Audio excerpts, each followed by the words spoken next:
Cuba soy. Si quieres saber de dónde soy, soy de Cuba. Donde sube, te canta y ríe, sueña, lucha, vive así. De Cuba soy. Si quieres saber de dónde soy, porque yo soy de la tierra donde más brilla el sol. De Cuba soy. Si quieres saber de dónde soy, soy de Cuba. Las 7 primeras villas fundadas por los conquistadores se mantienen casi intactas en la actualidad. Hoy, ciudades patrimoniales con sus bellezas y sobrenombres que las caracterizan. Desde sus valores naturales, arquitectónicos y culturales, decimos: ¡De Cuba soy! De Cuba soy. El territorio nacional está compuesto por 15 provincias y 168 municipios, incluyendo la Isla de la Juventud. Cuba es un archipiélago ubicado en el Mar Caribe, posee alrededor de 109.884 kilómetros cuadrados y además una población aproximada de 11 millones de habitantes. Si quieres saber de dónde soy, soy de Cuba. ¿Sabías que Baracoa fue la primera villa cubana fundada en agosto del año 1511 con una rica historia y cultura? Ciudad de calles sinuosas, vida animada y muy caribeña. La ciudad no teme a los años, pues hay disímiles historias para contar. Sus muros tampoco se resisten a compartir los saberes que merecen ser mostrados. Y es que cada huella habla mediante el eclecticismo que respira la primera villa cubana. El valor del patrimonio tangible, atesorado en su centro citadino, ha recibido aires de restauración en varios inmuebles a fin de sanar las heridas del tiempo y los impactos de la naturaleza. El Centro Histórico Urbano de Baracoa, declarado Monumento Nacional el 4 de noviembre de 1978, posee singularidades que lo distinguen de otras villas fundadas en Cuba. Historia, leyendas e identidad se fusionan con el patrimonio arquitectónico de la ciudad primada, propiciando así total armonía, aunque transcurran los años. Allí en Baracoa les tengo un detalle interesante, un símbolo cristiano, el más antiguo de América, la llamada Cruz de la Parra, en la iglesia de Nuestra Señora de la Asunción en la propia ciudad.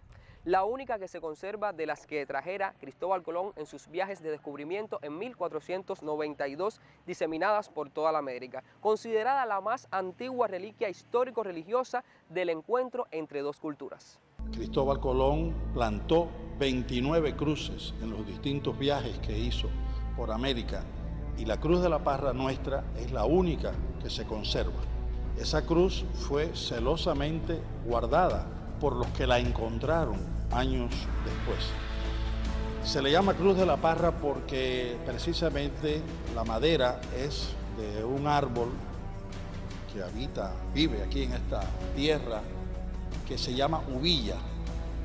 Y por eso estaba como enredada en ese árbol que forma parte de nuestras tradiciones aquí culturales. Pero sí, por supuesto, que los primeros cristianos, incluyendo los colonizadores, pues ya empezaron a tratar con un respeto extraordinario y hasta en un símbolo del pueblo, lo que les explicaba de cómo les regalaban un pedacito a toda visita ilustre, a través de la Universidad de Lovaina en Bélgica, hacerle toda una serie de pruebas del carbono 14, etcétera, para estudiar su antigüedad, qué tipo de madera, de qué árbol se trataba, y ciertamente fue algo muy agradable conocer que responde a la época, que responde a esa madera que hay aquí en esta parte de Cuba. Al pisar suelo cubano, su santidad Juan Pablo II expresó: al llegar a la isla donde fue plantada hace ya más de 500 años la Cruz de Cristo,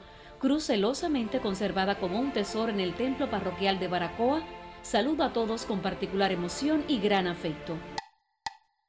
De Cuba soy. Segunda ciudad fundada en Cuba en noviembre del año 1513, con ricas historias y arquitecturas, y con la tradición de transportarse en antiguos coches de caballo. Conocida también como la cuna de la nacionalidad cubana, capital de la República en armas y la tierra natal de Carlos Manuel de Céspedes, el padre de la patria.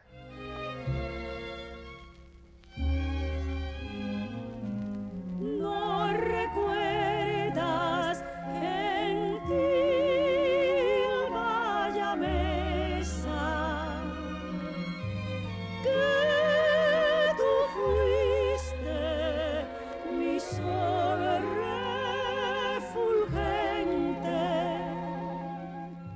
Por estos sitios se gestó el movimiento libertario que protagonizara el inicio de la lucha independentista en el país. Nacieron los guías de aquel sueño emancipador y por vez primera se unieron hombres de diferentes razas, credos y procedencias en pos de un anhelo común, lo cual trajo consigo la creación del canto, que es nuestro himno nacional y cuya fecha de interpretación pública marca el Día de la Cultura Cubana.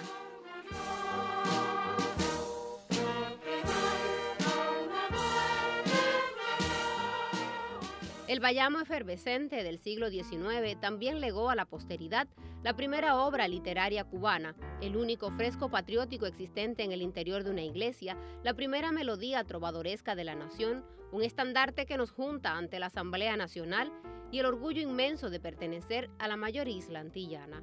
La guerra anticolonialista tuvo en este el primer suelo libre del dominio ibérico y el momento inicial de las numerosas victorias alcanzadas luego por el ejército mambí.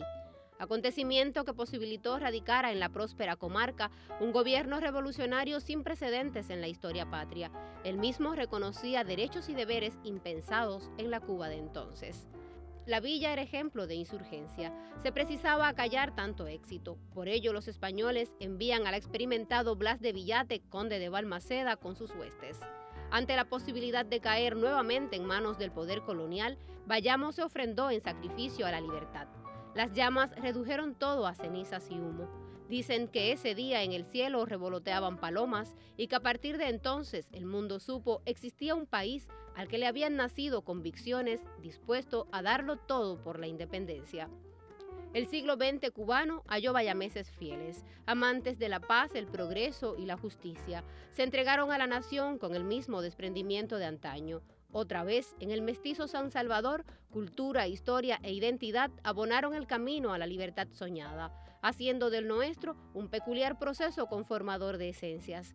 Ganaba entonces Bayamo el epíteto de cuna de la nacionalidad cubana. Calificativo que hace 25 años defiende la fiesta de la cubanía, agasajo de intelectualidad y pueblo que desde la investigación social y la creación artística resguarda los más auténticos rasgos de nuestra cubanidad, esa que se acrisoló en esta tierra rebelde y mambí. Si quieres saber de dónde soy de Cuba. Trinidad fue la tercera villa fundada en Cuba por la corona española a principios del año 1514, conocida como la Ciudad Museo, indiscutible joya arquitectónica. A esta patrimonial ciudad desde 1988, la UNESCO la reconoció como Patrimonio Cultural de la Humanidad por su conservación de sus conjuntos arquitectónicos casi inalterados, como por ejemplo calles, plazas y plazuelas empedradas, edificaciones cubiertas con tejados de barro, vitrales, rejas. Caminar por su centro histórico puede resultar un viaje en el tiempo. Si quieres saber de dónde soy de Cuba. Puerto Príncipe, hoy ciudad de Camagüey, fundada el 2 de febrero del año 1514. El centro histórico de la ciudad fue nombrado en el año 2008 Patrimonio de la Humanidad. Camagüey es reconocido como la ciudad de los tinajones, precisamente porque ahí se encuentran estas vasijas que cuenta la leyenda que todo el que beba de estas vasijas se queda en Camagüey.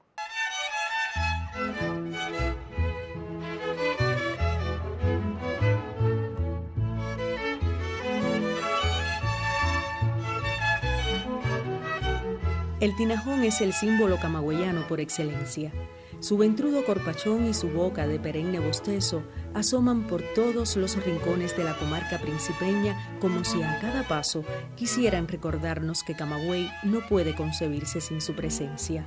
Grandes, chicos, claros u oscuros, estos legendarios recipientes constituyen en verdad un elemento nutricio de la cultura y el espíritu de la capital agramontina, a la que con mucha razón se le conoce por doquier como la ciudad de los tinajones.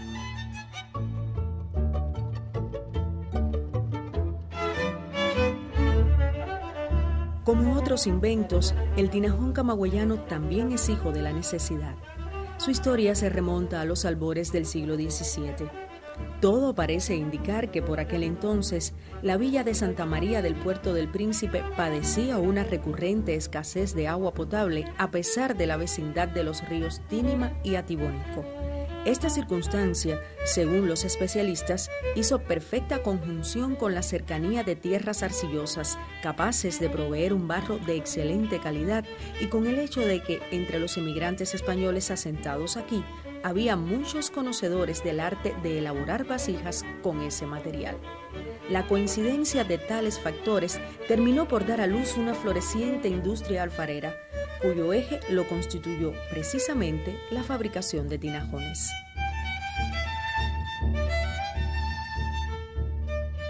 Contrariamente a lo que suele considerarse, los tinajones no son oriundos de Camagüey. Algunas hipótesis le atribuyen su paternidad a la región española de Andalucía, donde hace mucho los utilizaban para almacenar aceite de oliva, granos y vinos. Mas cabe pensar también que la génesis del asunto radica en la cultura árabe y en todo cuanto le legó a la española cuando los moros invadieron a España. Orígenes aparte, lo cierto es que los tinajones se aclimataron a la perfección al ambiente citadino del Camagüey. Se ha podido constatar que hacia mediados del siglo XIX prácticamente no había casa de la villa sin al menos un tinajón. Algo bien diferente a lo ocurrido en otros sitios de la isla como Santi Espíritus y Trinidad, donde igualmente se fabricaron, pero sin la profusión lograda en tierras camagüeyanas.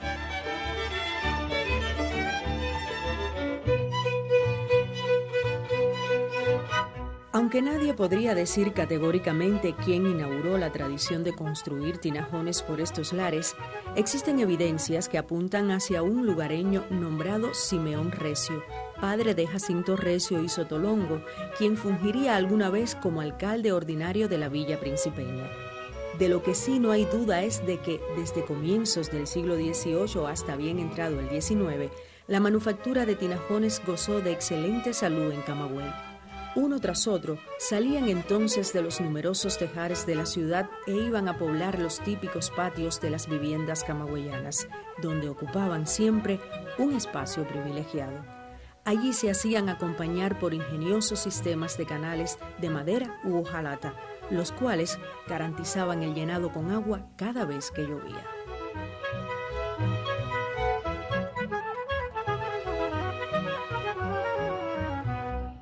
Según la usanza de la época, al comenzar el tiempo de los aguaceros se esperaba siempre a que el primero de ellos limpiara los tejados y las canales que conducían el agua hasta los enormes depósitos de barro. Solo después empezaba a colectarse el preciado líquido en los tinajones, en cuyo interior mantenía una notable frescura. No en balde esa agua era preferida por la mayoría para saciar la sed y cocinar los alimentos. Tampoco en balde, dicha agua llegó a convertirse en ofrecimiento habitual a los forasteros, muchos de los cuales terminaban contrayendo matrimonio en esta comarca. De ahí esa frase tan popular, vigente aún en nuestros días, que asegura que en Camagüey, si tomas agua de tinajón, o te casas o regresas.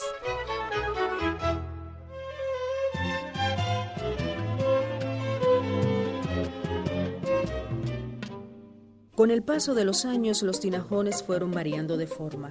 Aún así, es obvio que perduró un modelo clásico caracterizado por su voluminosa panza, curvas simétricas, base mediana y cresta destacada o amigdaloide.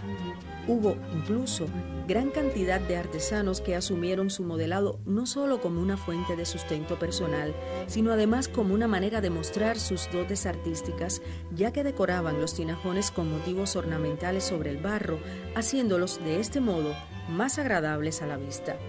Lo que sí casi nunca faltaba en la piel del recipiente era el trazo revelador de la fecha en que lo habían construido, un dato que aparecía siempre a la par con la firma del fabricante.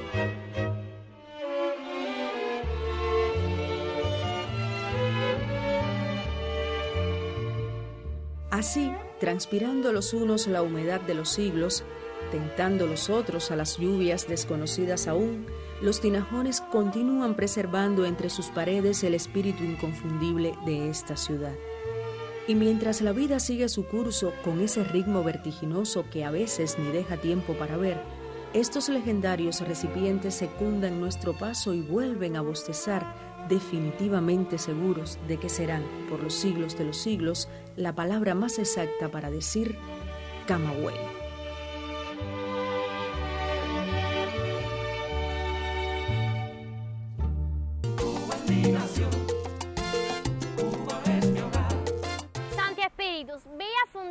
junio del año 1514, pero fue en el año 1522 que se traslada hacia las orillas del río Yayabo buscando una mejora económica, ubicación que mantiene hoy en día, y es allí donde nació la tradicional prenda de la guayabera. Por el año 1817 fue colocada la primera piedra de este puente, que daría paso al poblado trinitario.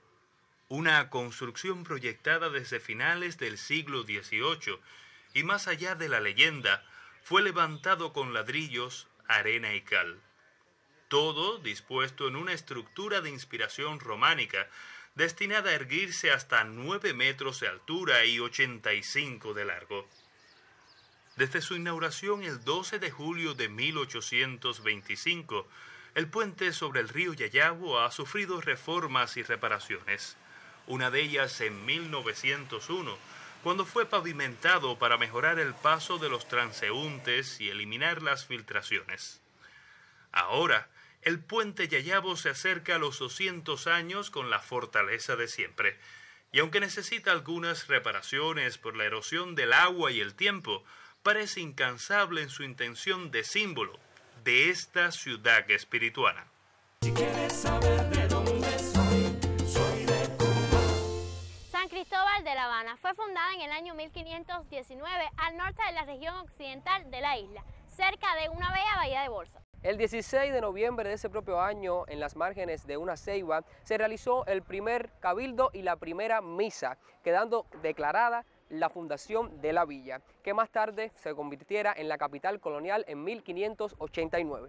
Asentada primeramente en la desembocadura del río Güines o Mayabeque, el día de San Cristóbal, La Habana fue desde los primeros siglos el centro neurálgico donde emplazaron sus sedes todos los organismos civiles y eclesiásticos y los gobernadores coloniales y republicanos. Luego de su ubicación definitiva en 1519, se celebró la primera misa y el primer cabildo debajo de una ceiba que existía donde hoy se encuentra el monumento conmemorativo conocido como el Templete. Refiere la historia que el 15 de marzo de 1828, los habitantes de la urbe atestiguaron la culminación del primer monumento de estilo neoclásico en la ciudad. Fue el capitán general Francisco Dionisio Vives y Planes quien promovió la construcción de esa obra, inaugurada solemnemente el 19 de marzo.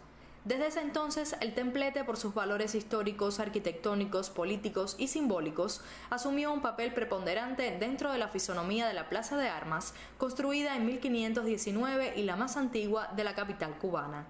Los visitantes nacionales y foráneos admiran lienzos del pintor francés Juan Bautista Vermeer, quien fuera director de la Academia San Alejandro de 1818 a 1833, los cuales muestran la primera misa y el primer cabildo, así como la apertura oficial del monumento. Tradicionalmente, cada 16 de noviembre, moradores, viajeros y transeúntes dan 3 vueltas a la ceiba en sentido contrario a las manecillas del reloj. El árbol, situado a los pies del templete, escucha los más disímiles anhelos y percibe la fe de quienes esperan materializar sus sueños. Si quieres saber de dónde soy de Cuba. Santiago de Cuba, última villa fundada por Diego Velázquez en 1515, la más caribeña de las ciudades cubanas, no solo por su ubicación geográfica, sino también por el surgimiento del bolero y el son.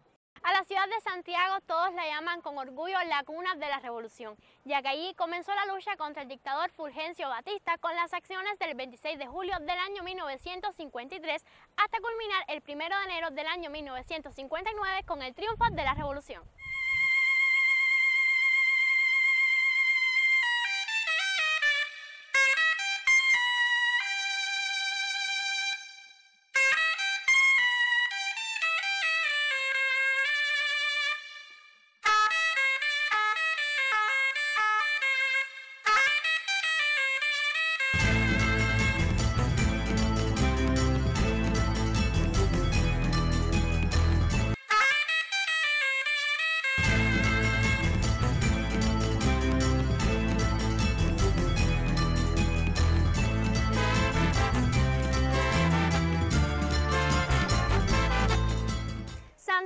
de Cuba, cuna de la trova cubana. La trova y el son tuvieron su principal desarrollo en esta ciudad tan musical y caribeña. La ciudad de Santiago de Cuba era ya tierra de músicos famosos a mediados del siglo XIX. Algunos viajeros afirmaban que en esa época, en Santiago, los trovadores negros son tan abundantes como las uvas cimarronas.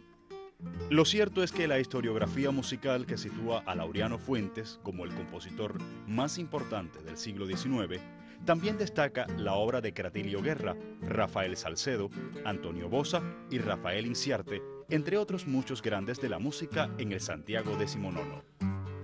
En el siglo pasado nació en los bajos de la casa de Salcedo, en la calle Heredia, un rincón que con el paso del tiempo se convertiría en centro de reunión de los trovadores santiagueros, la casa de Virgilio. Allí hicieron su música Cindo Garay, Matamoros, Márquez, Virgilio, Almenares, Bles, Pucho el Pollero, Cueto, Rosendo Ruiz y muchos otros.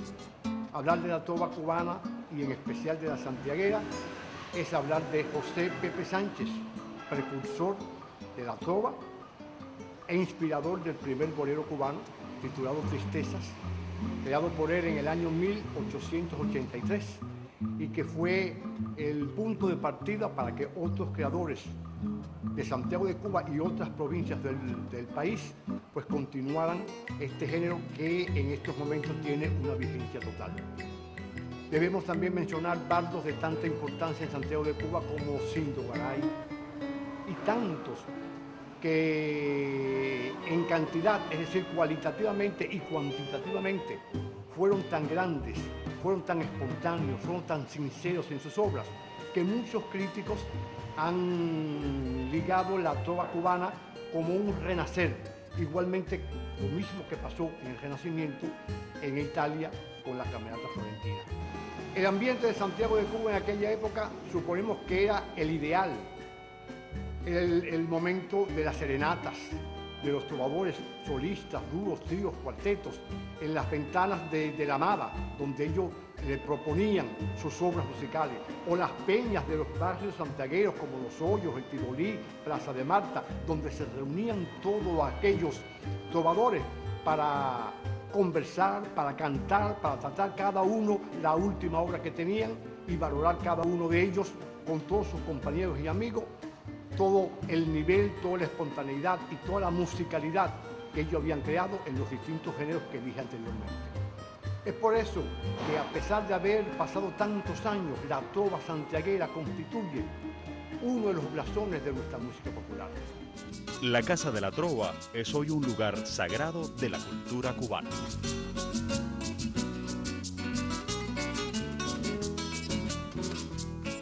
Si quieres saber de dónde soy de Cuba. Cuba, conocida como la reina de las Antillas, mantiene sus 7 primeras villas fundadas casi intactas, tal y como la eligieron sus constructores. Nuestras primeras ciudades se distinguen por la conservación de su patrimonio arquitectónico e histórico. Por eso, con orgullo decimos, ¡De Cuba soy!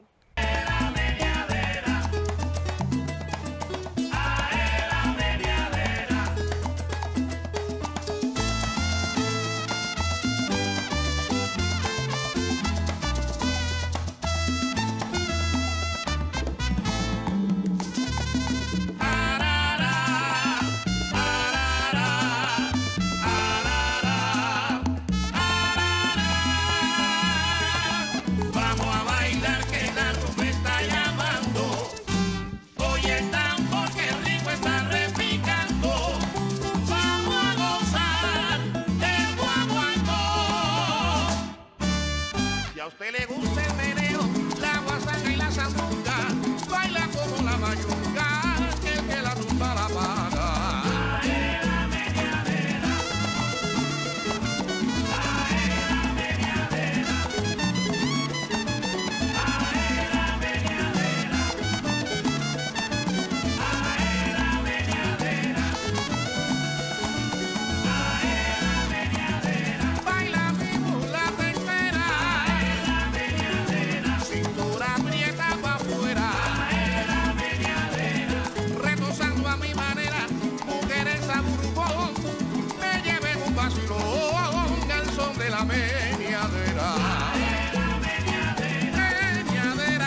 aprieta, aprieta, aprieta, aprieta.